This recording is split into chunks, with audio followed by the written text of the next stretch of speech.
Today I want to share some insights regarding Two-Face and Annie's situation from an objective point of view, from a therapist point of view and an objective point of view. If you know anything about counseling and therapy, you know that objectivity is very important. But beyond the profession, that's how I like to see things as well, because you don't truly know the full story. So I'll start out with that as my first point. Definitely, everybody is sharing. Many people have many things to say. Some people are taking sides, some people are not. But the first things first that we need to understand is we don't even know the full story of what has happened at the time of this recording. At the time I'm recording this, if they ever come out to do a tell all, fine. If they never come out for that, that should be also fine. Everybody should be okay. I believe that beyond everything that is going on and the sensationalism that a lot of people are using this for to catch crows and just speak online, we should be picking lessons. And that is why I decided to include my voice, because I just think maybe many people are not still getting the point. In my investigation, some of the things that I realized is there's the backstory that shared that Annie met Two-Face at a very young age, 15 years old, and it was 20 something at the point where they met. And that brings me to the first lesson. At the time when she met him, and for those who don't know, she also grew up in a single parented home, and so on and so forth. I know that Two-Face, according to the story that I watched, had a lot of siblings, like grew up with a lot of siblings with his parents. So there was a lot that needed to go on there. And in terms of parenting, and one thing we do not know for sure, except we sit with the parents or we sit with them themselves, is to understand what kind of foundation they had for their parenting.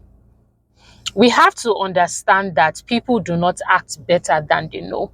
And that's the first lesson. A lot of times people are quick to say, oh, this happened, that happened, this is happening with this person, you should have known, you shouldn't have known. First of all, Annie's situation, the fact that she grew up in a single parent home, and trust me, it's not so because she grew up in a single parent home then she should marry a man like Two-Face. Don't get it mixed up. But I'm saying that that's a possibility. Sometimes it happens like that for some people, and it could be as a result of just the kind of maybe some brokenness that she was going through. And you see this thing, especially when you look at it from my field and the work that we do. If a person is broken, it doesn't show on the face. And at first, one thing that you have to realize is that people who are broken do not come around saying, oh, I'm broken. Very few. You have a few percentage, I'll say that, but there are not many that will come around saying, oh, I'm broken or something. Like, it's not like nobody's going to go around saying that. I believe basically why I'm going back to the parenting and the foundation of Two-Face and Annie is that I believe that there was some sort of brokenness and lack of wholesomeness that they did not have growing up, that could have still been instilled as they became adults if they knew better. And we'll get to that shortly. So first things first, the dating or getting to know each other or liking each other from. So there is like I was saying, there is the brokenness that have also come, or what we call baggage. Some people call it baggage, that has come from people, from the kind of upbringing that they have. And please don't get it wrong. I'm not saying their parents did not do a good job on them or whatever. That's not what I'm saying. But I'm saying that there are things that were still missing, like lack of self-esteem, for instance, all of those things, self-confidence, understanding your worth and value. I think that that's something that you may be able to see in Annie and the decision and the choice that she made going ahead with Two-Face. And then as for Two-Face on his own part, again, we're talking about their background now. I know a lot of times people keep saying men, men, men. And I just wonder that oftentimes people are talking about men. But how about we move the conversation to the importance of training men so that we don't keep repeating the same thing? Now we're talking men. But what kind of training did Two-Face have regarding treating humans as he was growing up, regarding women and relationship, regarding self-esteem, self-respect, self-confidence? I hope you know, and this is not exclusive to Two-Face, that growing up, depending on your age range, it used to be like if you slept with so many people, you are a G, or if you had so many girlfriends hanging around you, you are a G. I hope you know that these things were some of the things that were forming the kind of mindset that current adults have. And then the kind of music as well was being, it's not today that music has been interesting, that is there's been listened to things in the culture shaping, oh, this is the thing that makes a man, this is the thing that makes a powerful man. And then young impressionable adults who do not have any bearing or direction, or who choose not to have any bearing or direction, will take this up and think that this is how to live, like that's the lifestyle to actually emulate. So looking at their history and studying their history, that's one thing I realized that there's still a lot of work that needed to have been done on them. And what happened was that even if that work was not complete, I want to believe that their parents did a fantastic job. Please, I believe that. I want to believe that. However, it doesn't mean that everything was completely done. And that's why as we grow, we now have the personal responsibility to be able to pick up from where our parents couldn't complete and say, okay, so what have I missed? What am I missing? What is my life about? And you get it running. The question is, because I wasn't there and we're looking at this objectively, have they been able to do that?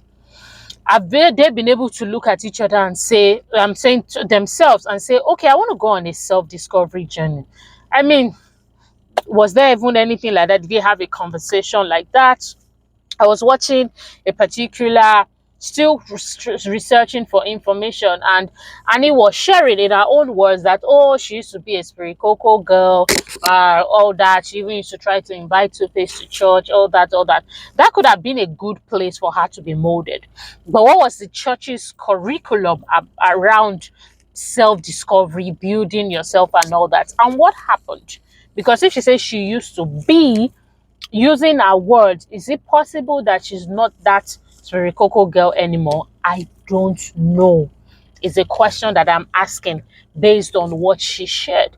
So what is the meaning of she used to be, and what happened to what and who she used to be versus who she now became? What were influences?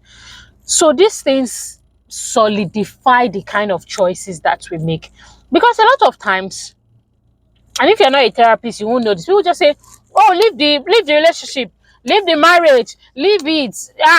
It's not that easy for so many people. So many people, there is a lot they are thinking about. There is a lot they are attached to. There is a lot that is going on the inside of them regarding how they perceive that particular relationship. You may just be perceiving it as toxic. Oh, what's this about? This is not good for you. But the person is not perceiving it as toxic. The person is probably perceiving it as, this is my escape route. This is my dream. I must cling to it, even if it's not perfect.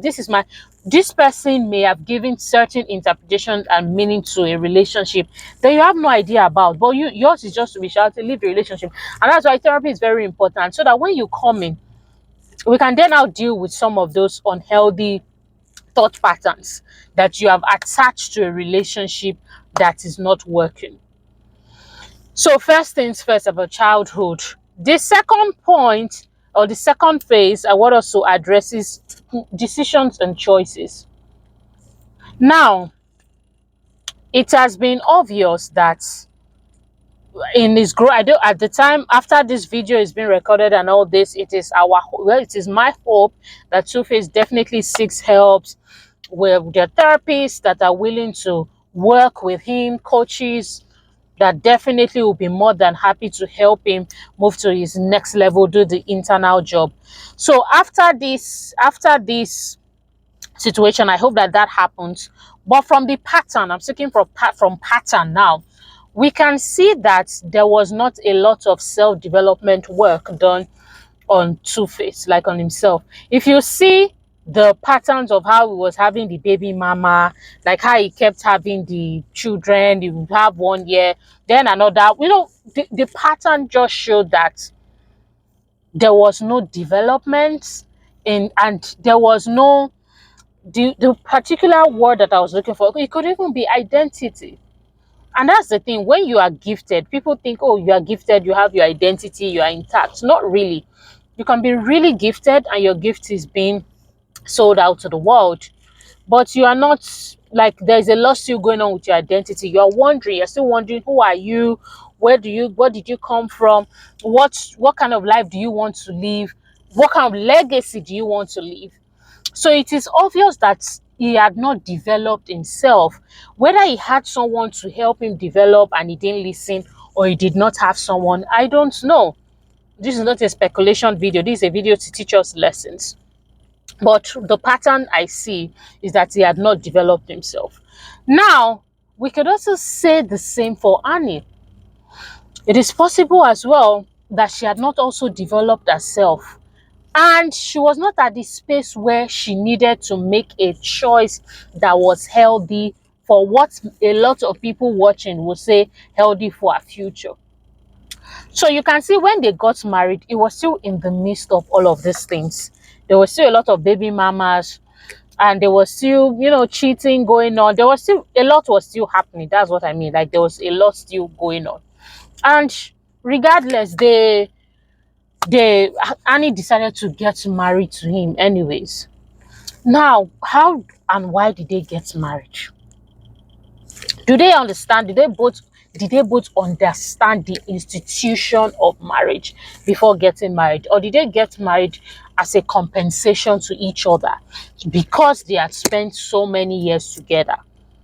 These are answers that they can truly give, because understanding why they got married will help determine how long that relationship, that marriage is going to be. The foundation, even understanding what's the institution of marriage. What is marriage about? Did they get married with the right motive? And so for Annie, how did she get married? Did she get married with a motive of, oh, he's going to change or he's going to love me, just because she loved him? Because I think it's quite obvious. And I don't, he probably also loves her as well. I think our own is a bit more obvious. But what was his own motive as well? Was he getting married to her to compensate her? Or did he truly understand the marriage institution? You've got to understand that these are foundational and key things that eventually makes a marriage break.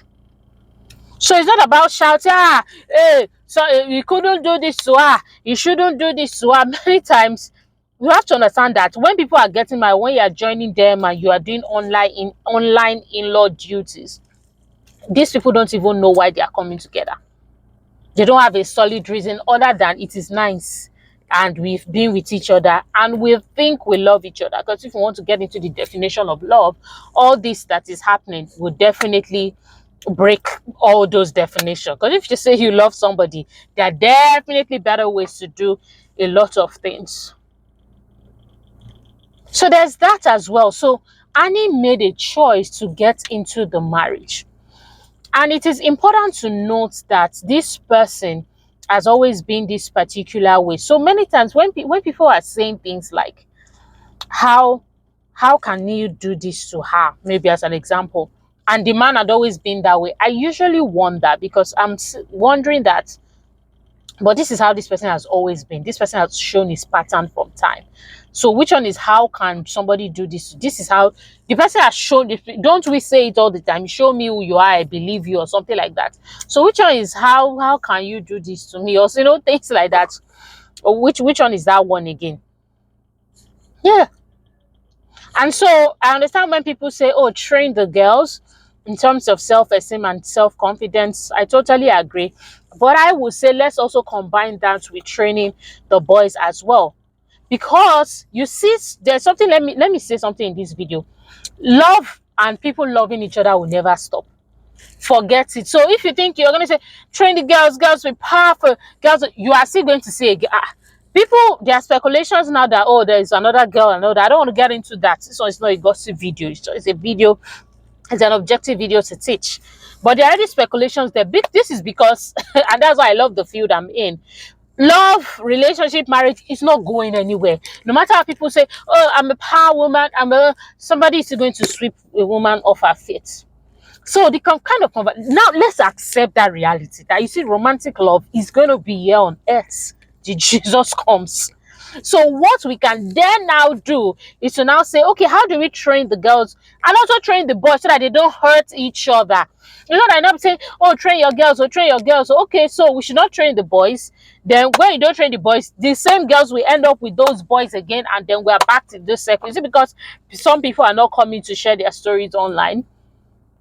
And don't get it wrong, there are people in great marriages, and I will share that as I close out.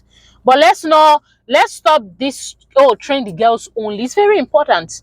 But for a lot of the girls are not going to choose to be single. And for the ones that are even single, they will still, for some people, they still want to lean on a man, they still want the affection of a man, whatever. There are different ways people are doing, they are doing their singlehood now, and they're deceiving themselves. Just, I don't want to go there in this video.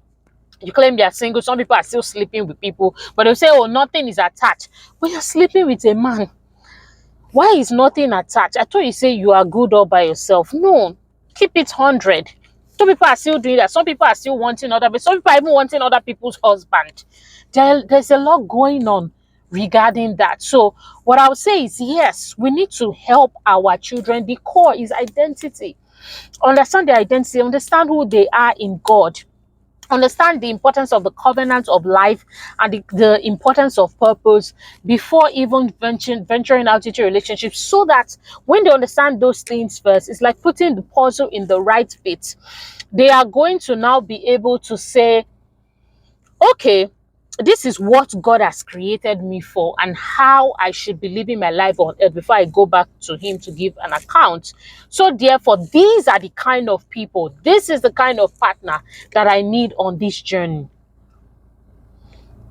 Do you see that? So many times people don't know that there's no identity. Nobody is teaching them about true purpose. And I'm not talking about, you just cut your gift, because purpose is beyond, oh, your gift, you can sing, you've blown, all that. It's about how is that affecting the kingdom of God? That's true purpose, actually. How is that affecting the kingdom of God? How is your life, your gifting, your passion, how is it affecting the kingdom of God? What impact is it having on lives, on beyond vibes and good vibes? So it needs to start foundationally, and it has to happen for the girls and for the boys. Because if we think by saying train your girls, the romantic relationship is going to stop in this world, is not. Then as I start to close up, let's talk about women who are always saying men, talking about men and how men are not doing right and all that, but you don't want to address, and I'm talking about women-based organization, but you don't want to address women who are going after married women. First things first, every woman organization should be able to balance all perspective and be able to talk to those and call out people who are pursuing other people's husbands. Because if we say, oh, women, let's be great, let's be this, let's be that, you also want to teach women selflessness. A lot of times, the demand on the other side, and there was a person who had a take on this, and I like that perspective. There are women who would do anything to break a home. Now, don't get it wrong, the responsibility for keeping a home and all that between the wife and the man. Don't get it wrong. So this is not a matter of, oh, the wife should tie wrapper and go and fight. No, that's not what we are saying. But we are saying, let's have this woman-to-woman conversation. Is it not a woman that is on the other side that knows that the person that she's about to get down with is a married man? Or the person that she's having emotional connection with is a married man, but she's still going ahead with it? And she too, as the situation is going on now, she too, she's commenting. She's commenting, people stealing people's husband, people stealing people's fiancé, people stealing people's boyfriends. I mean, active, but I'm not talking about ex now. I mean, you're actively in a relationship and they are there as side chicks. Let us have this conversation. This brokenness is not just about Tuface and Annie. It's about so many people in the society. Because when you look at the story, when you look at the Two-Face and Annie story, there's a lot of players in it as well. Do you know that one woman could just have said no or whatever? She could have stood up to say no. You have a wife at home, this and that, and you can do this, you need to do this, or you need to do that, and that is going to solve a family problem. The man will feel ashamed. That's how powerful women are. If we want to talk about our power, one woman will say no, and the man will reconsider his decision and say, so somebody had to tell me outside. Let's imagine the man is not trained or whatever. But a lot of times we talk about our power, but nobody wants to talk about the fact that we have women stealing. We have women who are greedy, because that's what you are doing. We have women who are covetous. They are always after other people's things. And you say, be strong, be powerful, be everything.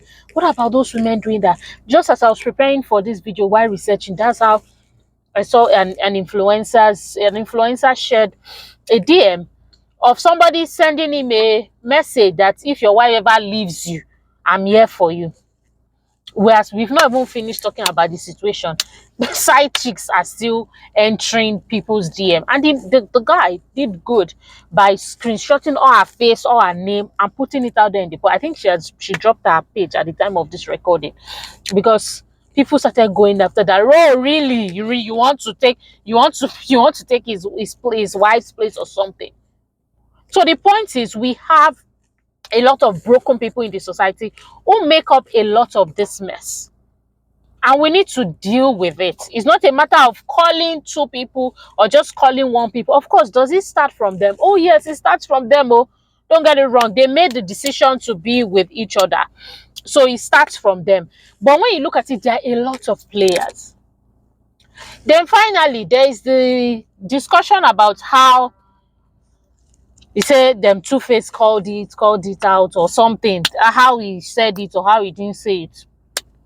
I just think that we have a lot of expectation for people who have not proven themselves in a certain way. I mean, you expect Two-Face to act like Joseph in the Bible. Did he tell you that he's a Bible student or something? I don't want to believe that he loves God. I don't know his relationship with God at the time of this recording. But I'm talking about up until the time he put out that message. Did he ever give you any sort of thinking that, okay, oh, like, this is my pattern, I'm a Bible student, I understand this, I conduct myself by the precepts of the Lord? So when people have certain expectations, I'm baffled, because I'm like, first of all, their marriage has always been on social media. Secondly, if you are, because you're either walking by the spirit or walking by the flesh, and the Bible tells us walk in the spirit so that you do not fulfill the desires of the flesh. If you are a person who you cannot say 100% in your life, you are walking by the Spirit of God. Spirit of God, the Word of God is your anchor, is how you make decisions, and so on and so forth. And then there are certain ways, on top of that, there are certain ways you've also been putting out your marriage and all that, like it has been on social media, like one commentator rightly said. I'm not sure of why people are feeling like he should have had a better time to announce. I know that there's some things going on with his wife, with Annie, in terms of a show that she was on and her backlash she's receiving for whatever happened on the show, because I didn't watch the show. But the truth of the matter is, objectively, I don't think there would have been a better time to make any. There's never a good time to make any announcements. I understand that people are sentiment. Again, I'm looking at this objective. There's never a good time to make a divorce announcement. Plus, you don't know what he is going through. You don't know what both of them are going through. Why it had to come out in quotes, hot. But there's never a good time. There's no time that it should have come out. Be like, oh, this is a good time. Oh, even the thing that was going on, according to the people that said she's watching the show, she created the show, then rather the show she was in. How long do you know the banter, the back and forth that people are having about her on the show we go on for?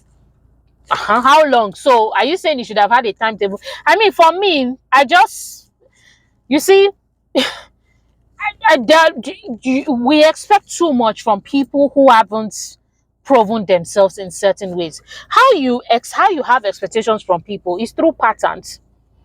You don't have expectations from people based on your value system. You say, oh, you should have announced it a certain way. Did he tell you it's Joseph in the Bible? So what kind of expectation are you expecting from him?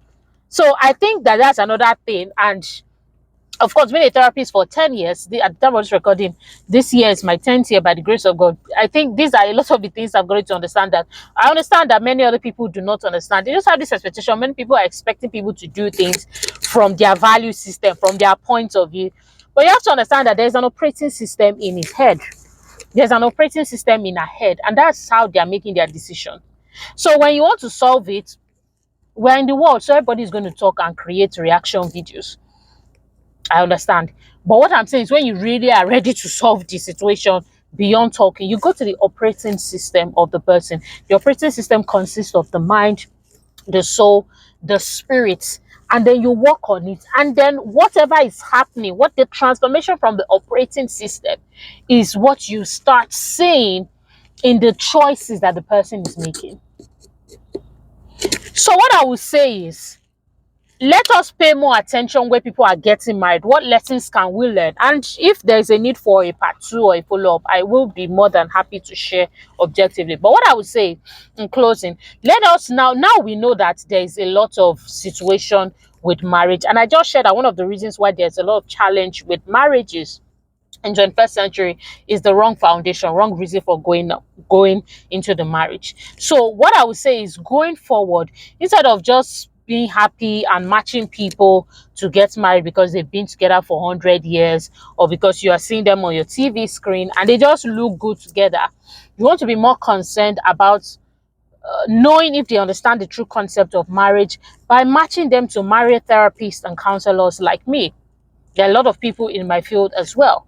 So you match them to marriage therapists and counselors. You gift them premarital counseling. You even gift them in marriage counseling. There's continuous counseling even in marriage for newly married people, or what we are postmarital counseling. So you gift them that. Those are some of the things we want to start paying attention to, so that it's not all about the glamour. A lot of times there's heavy investment put on glamour and glitz and all that, and bags and everything, and then the real thing is not working, and we're wondering why.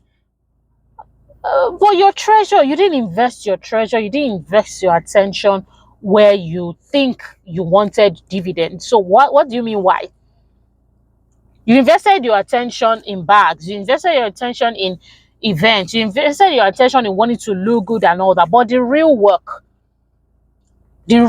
of making a marriage work, working with therapists, working with a coach, reading books. You can even start by yourself in your room, reading books, educating yourself. And people don't think it's important, listening to audiobooks. They just feel like, I love him, whatever the definition of love is, forgetting that the person you are saying you love versus you are operating on different operating systems that you both need to investigate to be sure is in alignment with where you are going. So they just say, I love him, and like they just move on, and oh, let's see how it goes, until it's not going on so well. So please, in this matter, it's not a matter of pointing hand or pointing legs or anything. It's a matter of looking at it holistically and picking the lessons. Okay, we should be praying for them. We should also offer them help. People close to them should offer them professional help.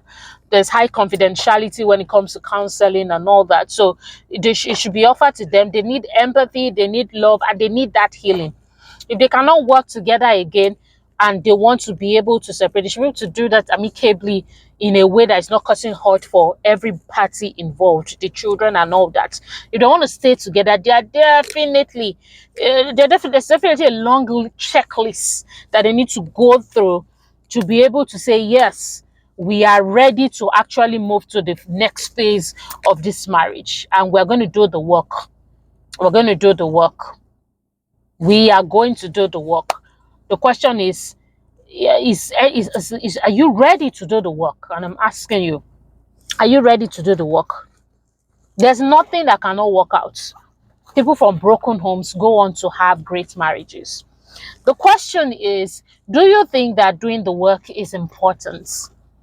And that's where the question mark is. You still see people who spend money for so many other things and don't have a budget for therapy session. You see, and I'm glad that the awareness is increasing. You shouldn't be broken to the floor before you not say, oh, I want to attend therapy or something.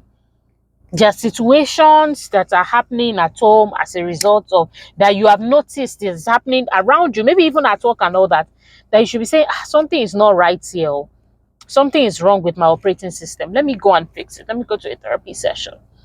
But what happens is a lot of time, people just merge it, they just rough it, and they go on like that, and it doesn't work out. For the ones who work out, who come from broken places, is intentionality. They put intentionality, and that's why if you think, oh, there are no good marriages, oh, everybody, you are joking. There are a lot of great marriages, but let me tell you why they are not busy dancing online and creating content as much. Some people have started to take out time. They are busy making their marriages work. So you are the one that you seeking it. You're the one that will go and find it. It's not that you'll be saying, oh, they're not good. No, it's not going to appear or just pop up on the reel. By the way, you can't know a good marriage or a bad marriage by an Instagram reel. It's a lie. Take it in. Think about it. You can't just say, I know a good marriage, I know a bad marriage. Oh, through the Instagram reel. It's nice if people act and put all these things out there or show their real life. That's nice. But it's not a determinant for anything. When you sit one-on-one with these people or listen to these people talk or even see their conduct, the best way to know a good marriage is for people around them, people who really live with them, not you far away in life, far away, just seeing them. You can't be inspired by people's lives, don't get it wrong, but knowing, oh, what's the temperature of the marriage, what's the health situation, what's the health check of the marriage, the health level, you can't know until you are in the space. And I just wanted to let you know that there are so many good marriages, and they are going to continue to be good. They are going to continue to be good marriages, and there are going to be men that are going to continue to take care of women and take care of them good. In fact, there are so many. There are so many. But the question is, when some women see these men, do they recognize and appreciate them? And when some men also see these women, because men are also going through theirs, do they appreciate these women and recognize them, or are they after things that do not even matter in the grand scheme of things when it comes to making a marriage work? I'll stop here. If there's a need for any other follow-up, I will do that. I pray for healing for Annie and Tuface, and I do hope that they can even watch this video and seek counsel so that whatever it is they missed in their childhood that made them make the kind of choices that they now have made, they can correct it in their children as soon as possible. Thank you for watching. I'm Signal. This is Signal TV. If you want, please do well to subscribe, share this video. Of course, share your thoughts with me in the comments. I will see you in other videos I'll see you in my next video, but you definitely can see me in previous videos you have missed. Bye.